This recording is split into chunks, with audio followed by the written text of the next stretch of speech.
Aloha everyone, this is Arado and we're gonna do the banner rundown in JP. We're gonna do the latest banner with human male, Princess Rei and Elizabeth. And then there's also the other banner we didn't cover because I wasn't able to do that. The Elemental Lords for Romancing Saga 1. So let's start off with the latest banner with human male, Princess Rei and Elizabeth. For human male, so this is the stats, still with dex and endurance and willpower. So I don't think he is a tank with this version, or with this style rather, but more as an offensive character. So let's run through the skills and the abilities. So the first one, slash bomb. So it's single target, blunt and slash, C damage for 2 BP. The second one, it's an AoE, slash and pierce for 6 BP, 6 to 8 BP. And then the last one is bazooka and chainsaw.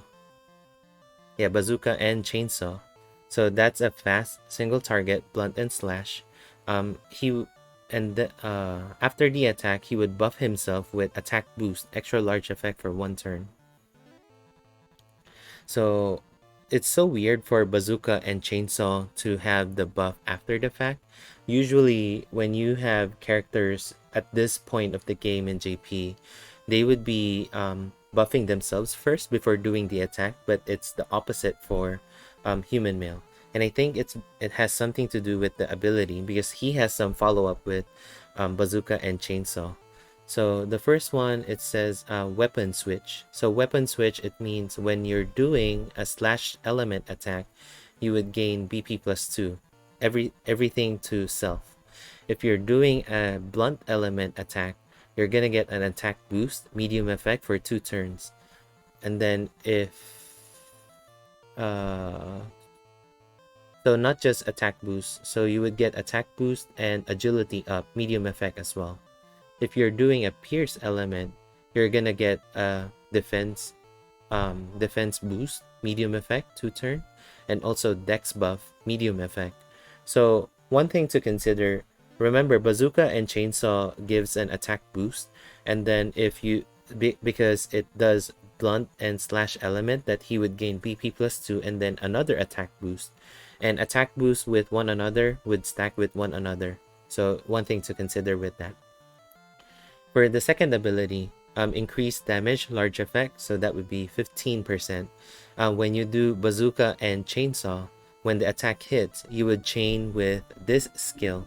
So that skill is a single target SS damage, slash and pierce, and then would buff himself with defense boost, extra large effect for 1 turn. This is why, there is that attack boost after the fact for bazooka and chainsaw. And then high protect tension for the third ability. So it's a little weird for this style to have defense boost. I would say it would be more for survivability, but it would have been great for this one to be in the Halloween style, because the Halloween style, it has this he has the same ability as Shroom Ikonen. Whenever you get hit, he would buff himself with endurance and willpower, and then would counter with a 3-hit random single target attack. So having these defense boosts in that style would have been really helpful. But yeah, it's a little all over the place with this style. But overall, if you want human male to be your main DPS, this would be a good thing to have, because you have defense and attack boost, a self BP battery, and follow-up skill. Alright, let's check out the skill animation. So this is slash bomb. Okay, the second one, I don't know the kanji, so I'm not gonna read it. It's kind of like a stingray in a way. And then bazooka and chainsaw. Okay, that was good. Okay, so that is human male. Next up is Princess Rei. So Princess Rei's stats: 118% intelligence, 97% agility, and then pretty high I would say really high willpower, 105%, and then a little average where the game is at for endurance, 62%, but not too bad. Alright, let's check out the skills and abilities. So for the skills, the first one, this is a little weird. So it is a support delay skill. She would gain BP plus 10 to herself. She would gain damage block 1 time, and that doesn't have any duration, so she would be able to stack that however much she wants. She would gain heat up, small effect, and then defense up, small effect. There is no LP cost for this, and because of the last line right here, this part, she would put herself into unconscious status. And more to that when we go to the ability. So basically, you would want Princess Rei to go use this a lot, skill number 1. She would get her damage block, heat up, and defense up, but she can't die and then go in 1 LP. Because in the ability, she gains the life cycle kind of ability again. We'll get to that once we get to the ability. The next one is Charmed Ripple. Charmed Ripple is AoE Dark. After when the attack hits, there's a chance to debuff willpower, medium effect, and then when the attack hits, there's a chance to charm the enemy. Small chance for 4 turn. I forgot the charm stat for Princess Rei, so we'll check on that later. And then the last one, this one is, I would say, a little weird, but pretty cool in a way. So she has Black Cat plus, Jackal plus, and Nightmare plus. So she would use those 3 skills in that order, and then would use the rank of this skill for all the different skill. So you have a chance to do Confuse, Poison, and Sleep. So the damages are B, S, and SS. So all of them have their plus version. And then for ability, like I said, she still has her life cycle type of ability. So it's the first one. It says attack damage, increase attack by extra large effect, 20%. When HP is not full, mitigate damage with medium effect. So take note that only the mitigate damage is the one affected by HP. The attack increase 20% would still be intact even though her HP is not full. And then the second line, it says on turn ends, if she is unconscious, she would gain HP back of medium effect of HP back to being alive. And then the disclaimer here is if she died because of poison, that this ability wouldn't trigger. So that's one thing to consider. For the second ability, increase damage with extreme effect, so that would be 30%. And then when the attack hits, debuff willpower, large chance with large effect. Okay, so I thought it's guarantee, so it's not a guarantee. When the attack hits, large chance for large effect of willpower debuff. And then the last one, increase when getting attacked, mitigate damage with extreme effect. Extreme would be 40% from what I remember. I could be mistaken on that one. And then when the attack hits, she would gain damage block 1 time for herself. That would be an extra large chance, so that would be 45%. And then it doesn't have any turn duration of the damage block 1 time. So the damage block 1 time she has versus the one like say Taria has in Global. The difference is for Princess Rei, it doesn't have any duration, just like Beachside Labelle. So Beachside Labelle, when she uses her skill number 1, there is a chance for her to get a damage block 1 time. So it would keep on stacking until she gets hit and then uses up that damage block and take 0 damage. So that's one thing to consider compared to other characters like I said, Taria or Minstrel, Music Fest Minstrel with the skill number 2 doing damage block as well. But that one has a duration. What else? Okay, we were able to cover that. So yeah, this is why I mentioned earlier for skill number 1, you would want to use this. Actually, not spam this, but rather use this. Go for skill number 3, and then do skill number 1 again, and then skill number 3 again. At the end, you would run out of skill number 1, so you would have to recharge your BP again to be able to use skill number 3, or from other style, like say the Christmas style. Skill number 3 from Christmas style is still pretty solid in my opinion. Alright, so that is Princess Rei. Let me see the charm. So charm is 76%. I'm not sure how good that would be in inflicting charm for the charm ripple, so we will find out. I mean, we can't find out with the demo, so alright, that was skill number 1.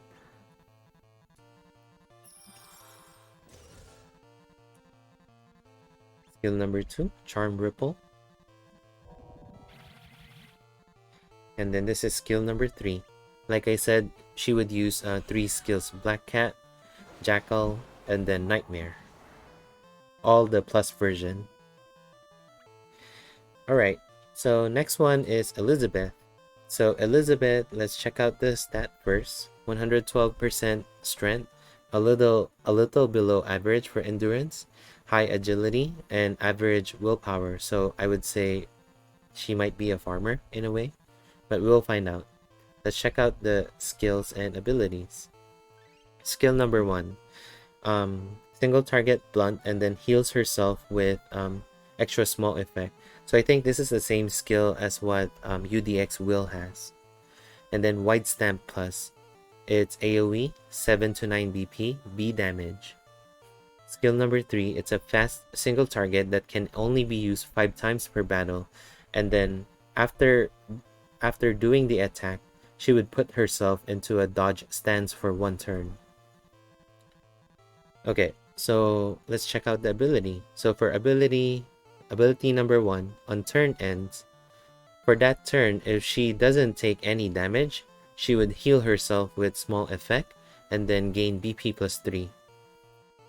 Skill number 2, when HP is full, increase damage with extreme effect, so that would be 30%, and then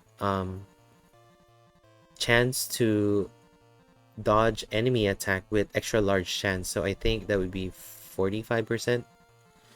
I don't know the difference between large, extra large, and then extreme effect. I know extreme chance is 50%, so that's why I'm putting it in between 37 and 50, so kind of like 45, but I'll research more onto that. And then the last one is on HP is full again, increase damage with extra large effect, and then mitigate damage with large effect. If HP is not full, it's this one right here. When doing an attack type of attack, she would follow up with blow heal. Guarantee. So blow heal plus, it's a C damage, single target, blunt, and then self HP heal with small effect. This is why I feel that Elisabeth is a little weird, because a lot of her skill kind of falls into the full HP realm, and if she's not at full HP, that she has a lot of ways to be back at full HP. Yeah.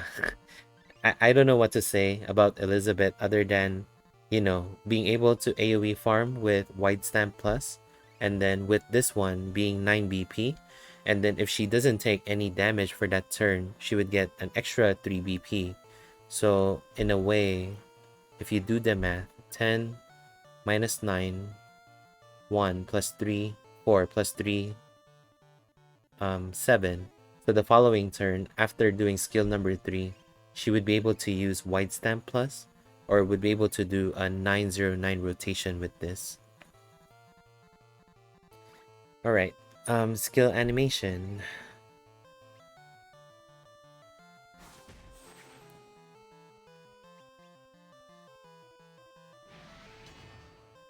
Hello, Mia-san, or Liam, I'm sorry. Hello.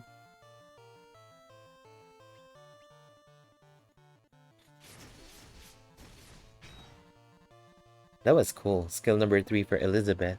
But yeah, I feel that Elisabeth is a little lacking in terms of what she can do. She kind of got the short end of the stick again with regards to the skills and abilities.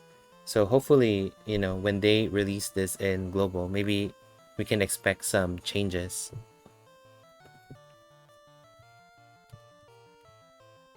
All right, so that's the banner rundown for the latest banner. We're gonna move on to the Elemental Lords, aka, in a way, it kind of looks like a mythical Pokemon. I'm sorry, it that's how I try to make fun of it, but I don't try to make fun of the banner itself because they all look cool in terms of artwork and the skill animation. So in this Elemental Lord banner, we have four characters. We have Adyllis, we have Water Dragon, Flame Tyrant, and Tiny Feather. And my apologies, I know in Global that there is a different name in this. I unfortunately haven't played Minstrel's Song yet, so I don't know their English name by heart. So my apologies if I use the Japanese name. Alright, let's start with Water Dragon. So Water Dragon, here's the stats. All of them are martial arts, by the way. So agility and strength is important. For Water Dragon, there's very high agility and strength, and then pretty good endurance and willpower as well. Alright, let's check out the abilities and skills. And I would like to highlight the different artwork for that. They all look really cool.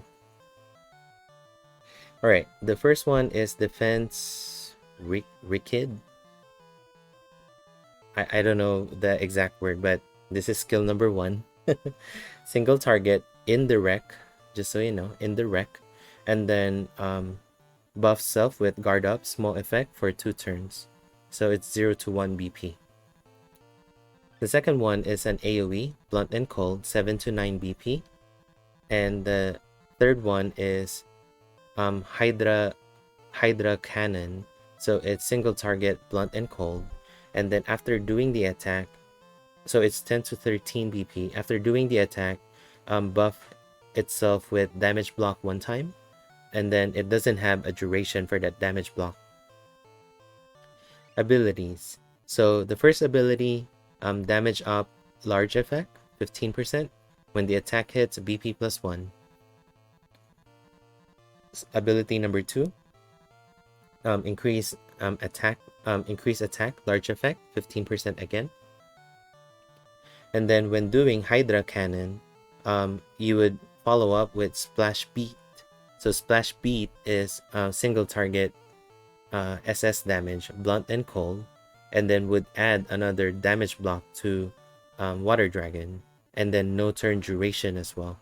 So when Water Dragon uses Hydra Cannon, he would be, well, sorry, I would refer Water Dragon to a he, I guess, so that I don't slip with the pronouns.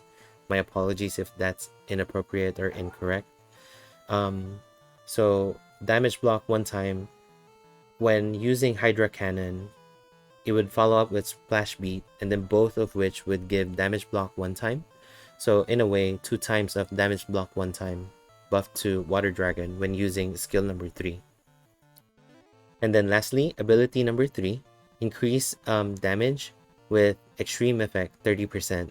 And then when taking damage, there's a medium chance to dodge the attack, so 25% chance. Alright. And yes, thank you, Liam or Mia-san. I'm gonna drink some tea. I have some next to me. Alright, let's do the skill animation. Skill number 1. Oh, kind of like a defense liquid from Real Queen. Alright, skill number 2. Oh, that was cool with all the koi fish. Alright, and then number 3, Hydra Cannon. Whoa, that was cool. That was cool. Alright, next one is Adyllis. Or, some folks on Twitter called Adyllis as Rayquaza from Pokemon. Alright, stats first. We have high strength and high agility as expected, and then above average willpower and pretty high as well for endurance, 79%. Alright, let's check out the skills and abilities. First one is Serpent Bite. So it's single target pierce, and then when the attack hits, medium so after attacking rather, medium chance to gain BP plus 5 to self. It's 0 to 1 BP. The second one, it's an AoE, blunt and pierce. So after doing the attack, buff everyone with strength and agility. This one, small effect. And then the second one, buff everyone with guard up, medium effect for 2 turns. So this is a 10 to 13 BP skill. The last one, it's a single target, blunt and pierce. It's a random 3 to 5 single target hit. And then, you know, the usual if it gets interrupted with counter and stuff. And then every single attack, it would buff the party with attack boost, small effect for 1 turn. So this is pretty good, the skill number 3. It's pretty expensive, but the good thing with this is the attack boost that it can give. And with Adyllis having high agility naturally because of martial arts, that, you know, it would help the party overall with damage. The only problem is it's not a fast skill. That would have been really good, because if it's fast, it would guarantee the attack boost buff first before everybody else gets to perform their action. Okay, ability. So the first one, on turn starts, buff everyone with elemental guard for blunt, medium effect for 1 turn. So it would always take effect at turn start. And then when taking a direct attack, there is a chance for Adyllis to, actually no, it's not a chance, but rather whenever Adyllis gets direct attack, that Adyllis would mitigate that damage and then counter with Serpent Bite. It doesn't show any chance to counter, so I would assume that it Adyllis would always counter. And then this one just says what the effect is of the elemental guard for blunt element. The second ability is Block Force. Block Force is mitigate damage with large effect, and then on turn ends gain BP plus 2. Ability number 3, when taking damage, mitigate that damage with large effect. So I can't recall whether it's 15 or 20%, so I think it's 20%, hopefully, if not 15%. Wait, it's 20%. Sorry about that. Yes. And then sorry, going back to the mitigate, it's not additive. Somebody explained to me that it kind of goes the opposite way. So if you're mitigating 20% of damage, that means when you do the calculation, say you have multiple 20% mitigate, like for Adyllis, so it would be 1 minus 0.2, so it's going to be 0.8, and then you multiply that, so it's going to be 0.64, 1 minus of that. So in total, you mitigate 36% of the damage. So that's how the calculation works. It's not direct additive, that's 20 and 20. And then, yeah, going back to ability number 3, turn starts, buff self with heat up medium effect for 5 times per battle. So we all know what heat up is already by this point. And also, of course, the artwork, which is really cool. Alright, let's check the skill animation. Serpent Bite.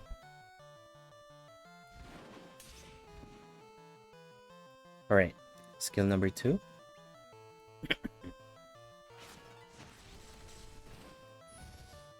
That was cool with the traditional artwork on the background. And then skill number 3. That was cool as well. Adyllis was actually my target on this banner, but, you know, I got Flame Tyrant. And it's okay. Alright, we're moving on to Flame Tyrant. So Flame Tyrant, again, pretty high, strength and agility. and then a little average on the endurance and willpower. Skills and abilities. So skill number 1 is Key Meditation Plus. So the plus version, other than healing self and then curing all status ailment, that you would also gain BP plus 3 to self only. And then second and third ability are both row skill. The second ability is Blunt and Heat, row, 6 to 8 BP. And then the third one is row, 9 to 12 BP, Blunt and Heat as well. For abilities, the first one, increase heat element damage, medium effect. And then the second line, it says increase heat element damage for the party, medium effect as well. And then at battle starts, BP plus 2. The second ability, turn starts, you would have moral up, small effect for 1 turn, and then guard up, small effect for 1 turn, and BP plus 2 to self. Last one is weak great tension. So weak great tension, increased damage with extreme effect. So that's like tension 6, 30%. And then when dealing when hitting the enemy weak point, you would deal extra 15% damage. It's a large effect. Alright, let's check out the skill animation. Key Meditation, we all know what that is. Skill number 2. And skill number 3.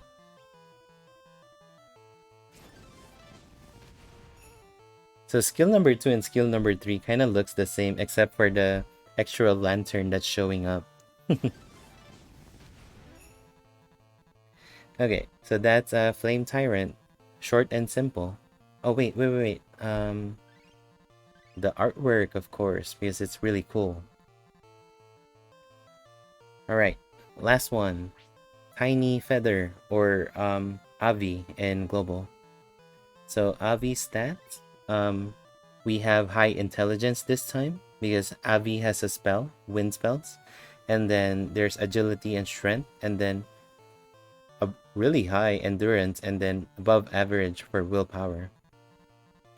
Alright, skills and abilities. First one, single target slash, and then when the attack hits, chance to debuff strength, small effect, it's a 0 to 1 BP. The second one, it's a single target 9 to 12 BP, slash element, it's a wind spell. And then the third one, it's an AoE slash, and then put self in a taunt stance, medium effect for 4 turns, and then everybody else would have a stealth stance, medium effect for 4 turns. So Avi is gonna, take 1 for the team and take damage. Well, not necessarily always take damage, but Avi would have the taunt because of this. Alright, ability. So ability, when taking direct attack damage, Avi would dodge the attack and then would counter with this one, Lever Pecker, and it triggers in an extra large chance. So it's Leva, it reads as Reba Pekka, so that's why I would assume it's Lever Pecker. I don't know the exact English, so my apologies if I said it wrong. So it's an A damage, AoE, blunt element, and then would heal himself with medium effect HP, and then gain BP plus 3. And this is why, getting that taunt stance so that Avi would be able to counter as much as possible. The second ability, turn starts, heal self with extra small effect. And then when the battle starts on an odd turn, buff himself with endurance, large effect. Or if the battle starts on an even turn, buff defense up, large effect to Avi. So its defense up is 5 times per battle. And then the last ability, battle counter high tension. That's a pretty long ability. So it increases damage with extra large effect, so tension 5, 20%. When doing a counter damage, increase damage with extra large effect.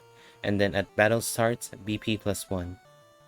So yeah, I would say in the banner, the unique unique characters you would like to pull would be Avi and Adyllis. Flame Tyrant is a little weaker because there's 2 row element and nothing much to highlight on that one. For Water Dragon, there's some defenses on that one, but it's more for self, like the Hydra Cannon and the Splash Beat. And then other than that, nothing much to help with the party overall.